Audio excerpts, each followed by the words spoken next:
Família, César Sanches, a pessoa hoje nunca sabem fala como artista em si, mas sim como uma pessoa que gosta de show de música e ama música de fundo do coração mesmo.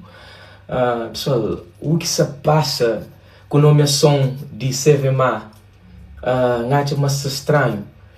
E músicas que fazem seu sucesso, que toca todo lugar, que o povo canta e baja, casta.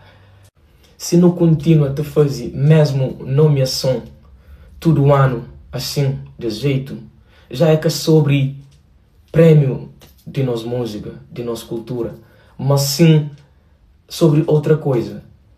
E em Tacha Macevema deve ter muito mais respeito para artistas, para fãs também.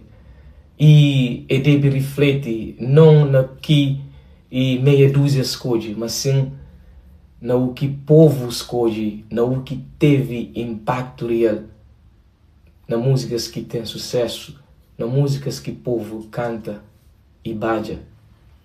Nada contra nenhum artista que foi nomeado, simplesmente minha opinião. E desde já, One Love no contínuo do trabalho forte. Deus conosco. Peace.